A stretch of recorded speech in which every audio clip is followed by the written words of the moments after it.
ایمان والو اس جہنم کی آگ سے اپنے آپ کو بچا لو اور اپنی فیملی کو بچا لو۔ کبھی آگ میں جلتے ہوئے دیکھا ہے آپ نے کسی؟ نہیں جلتے ہوئے دیکھا ہے تو فلسطین کے ویڈیو ذرا اٹھا کے دیکھ۔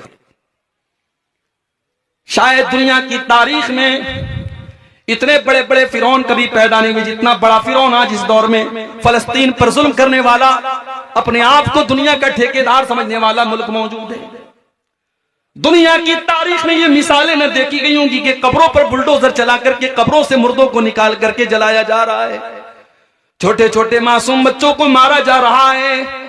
ہم اور آپ تو بڑے چین سے اپنے گھروں میں بیٹھے ہوئے ہیں، سردی کے موسم میں رضائی اوڑھ کے، گرمی کے موسم میں اے سی اور کولر کی ہوائیں کھا رہے ہیں۔ وہاں ہمارے فلسطینی بھائی کئی مہینوں سے ہزاروں کی تعداد میں مارے جا چکے اور مارے جا رہے ہیں، ان کے گھروں کو جلایا جا رہا ہے، ان کے اوپر میزائل کے حملے ہو رہے ہیں۔ آگ کیسی ہوتی ہے ذرا ان سے پوچھ لو میرے بھائی۔ آگ، جب کوئی انسان آگ میں جلتا ہے نا، اس کی ڈیڈ باڈی جب آپ دیکھیں گے، کمزور دل اور دماغ کا آدمی تو دیکھ ہی نہیں پائے گا، بے ہوش ہو جائے گا۔ مگر ہمارے پڑوس والا اللہ کو چھوڑ کر کے قبر پہ جا کر کے سجدہ کر رہا ہے، کسی پتھر کے بت کے آگے سجدہ کر رہا ہے، کسی جانور کے آگے ہاتھ جوڑ رہا ہے، پتھر کی شرمگاہ بنا کر کے اس کی پوجا کر رہا ہے، اللہ کو چھوڑ کر کے غیر اللہ کی عبادت کر رہا ہے۔ ہمیں کوئی فرق نہیں پڑتا ہے، ہمیں اس میں کوئی برائی نظر نہیں آتی ہے۔ معاف کرنا میرے بھائیوں، شراب پینا غلط کام ہے، زنا کرنا غلط کام ہے، چوری کرنا غلط کام ہے، مگر شرک کرنا سب سے بڑا غلط کام ہے۔ اللہ چوری کرنے والے کو معاف کر سکتا ہے، اللہ زنا کرنے والے کو معاف کر سکتا ہے، اللہ شراب پینے والے کی مغفرت کر سکتا ہے، مگر شرک کرنے کے بعد جو بغیر توبہ کی دنیا سے چلا گیا، اللہ قرآن میں اعلان کرتا ہے انہ من یشرک باللہ فقد حرم اللہ علیہ الجنہ ومأواہ النار۔ وہ لوگوں جو شرک کر کے دنیا سے چلا گیا اور اسی حالت میں اس کا انتقال ہو گیا، اسی حالت میں وہ مر گیا، اس کا ٹھکانہ جہنم ہے، وہ جنت میں کبھی نہیں جائے گا، جنت اس کے لیے حرام کر دی، حرام۔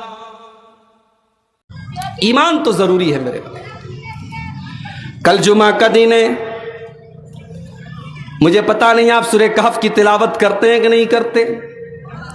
نہیں کرتے تو کل سے کرنا شروع کر دو۔ ہر جمعہ کے دن فجر کی نماز سے لے کر کے مغرب کی اذان کے پہلے تک آپ 20 منٹ کا ٹائم نکالو، قرآن کا 15واں پارہ کھولو اور سورہ کہف پڑھنا شروع کر دو میرے بھائیوں۔